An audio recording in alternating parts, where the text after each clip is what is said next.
Guys, we're finally back with the heater channels. Got mine laid out on the bench here, so we're going to do a few bits of prep and alterations to it. This is quite a good quality heater channels. It's quite thick metal. The mouldings aren't perfect, and gotta weld that. I don't want that rattling out inside the car while it's moving around. And a few other bits straighten out, and if you can see, there's also this bit there, that seam, and do some work on. But I'm just going to go over with a Scotch-Brite, clean it up.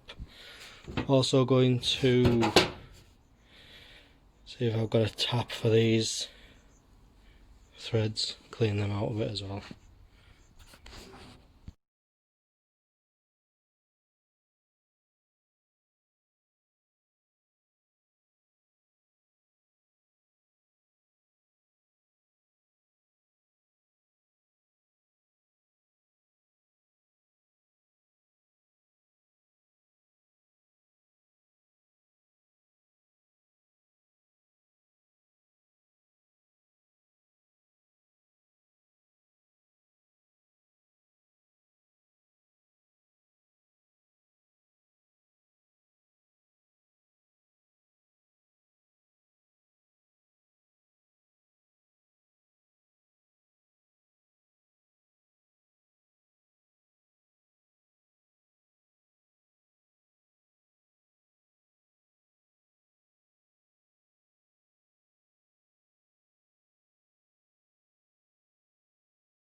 All rubbed down.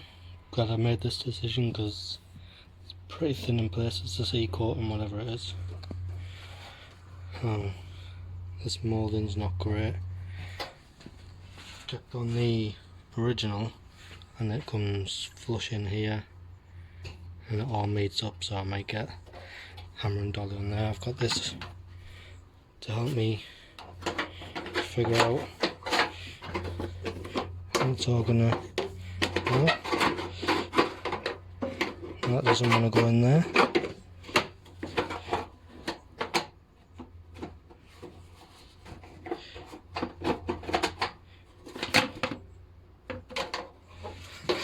So glad I'm doing all this now, so I don't have to worry about it when it's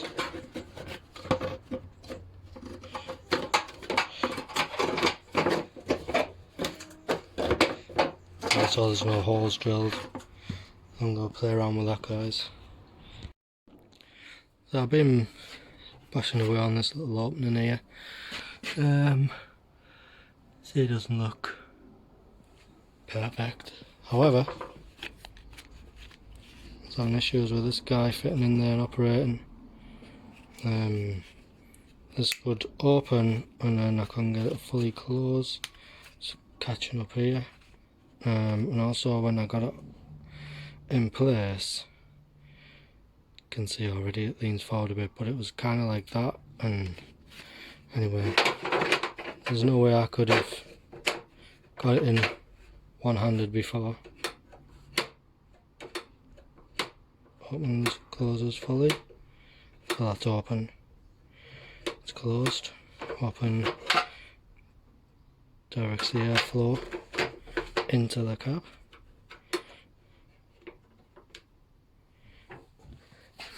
I just had to cut back some of this lip,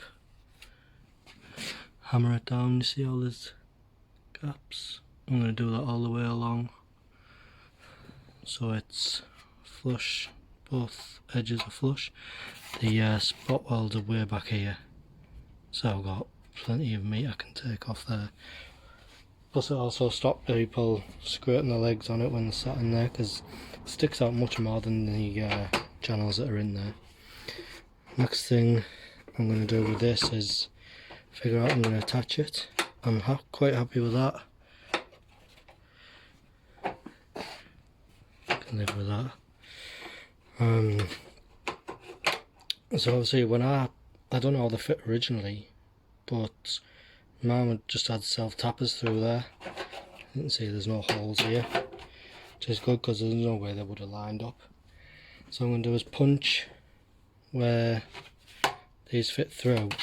Now, I don't know whether I'm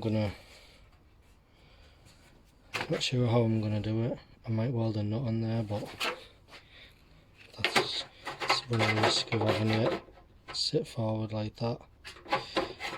It could just be a self-tapper again, because you can see, can't see that side. There's a little bracket where it sits against there, so don't really want to space it out any further than that. Yeah, it'll probably just be a self-tapper going through again.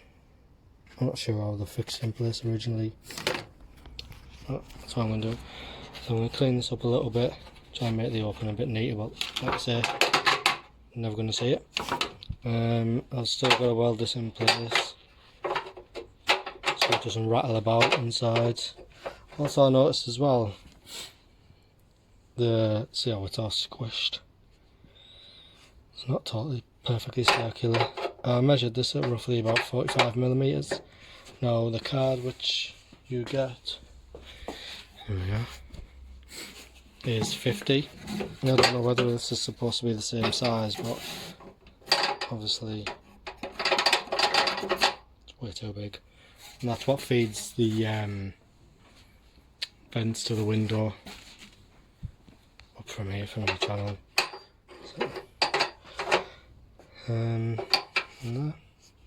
So I've got to weld that in place and then find something that will fit over the top of there.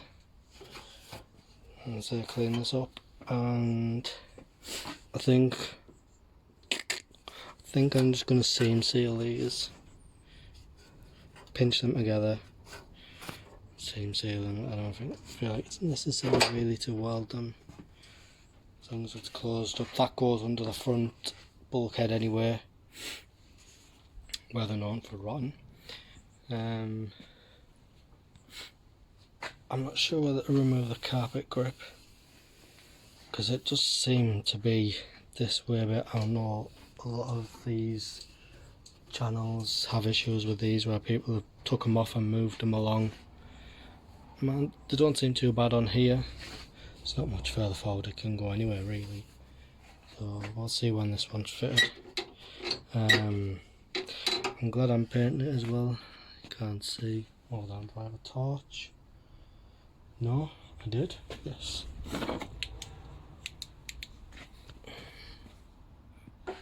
See that surface rust in there where the coating. Yeah.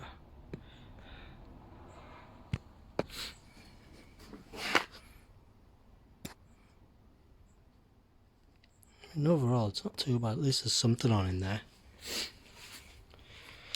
But I'll fill this with cavity wax anyway once I've finished welding, and they just have very generous amounts of seam sealer around these holes, and then obviously they attach to, which I have handy,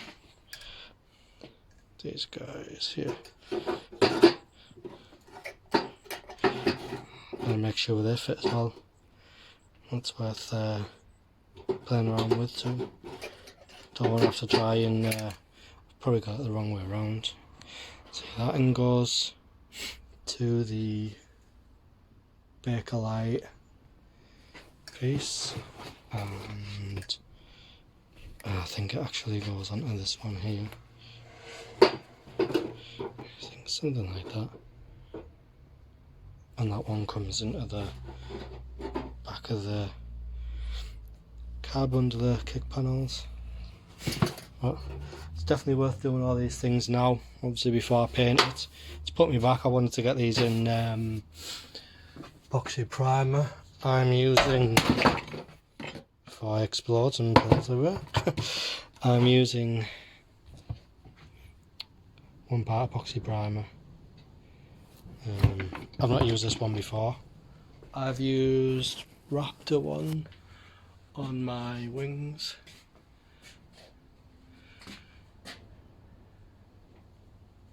Ignore the dirt mark off my glove up there. And they have a very light stone chip coating. Don't even think you can pick that up. Yeah, just about. I might go back over them. But I'm gonna stone chip the bottom of these. What do I have for stone chip? I have this other stuff which I have not used before. Stone chip protective coating, over painted with matching top coat, so that's pretty good. So once I've done all these little bits, I'll do the same on the other channel. I won't bother filming that, more the same once I get it done. So a couple of little bits. This, like I say, I'm just going to seam seal those, and that seems pretty good on here. Just going to seam seal that, and maybe straighten that little bit out, which I'll probably end up hammering back. Also, I'm going to lift this hook up, clean up under there as well. There's a couple of things I've got to get on with. I'm going to do that off camera, along with, oh, I've been filming for 8 minutes here, along with the other heater channel, and then I'll make another video on more paint prep and priming. I also need to get some colour as well to go over the top afterwards, so let's get these channels done and get them in. And that's going to do it for this one. I won't go on too much longer. Thanks for watching.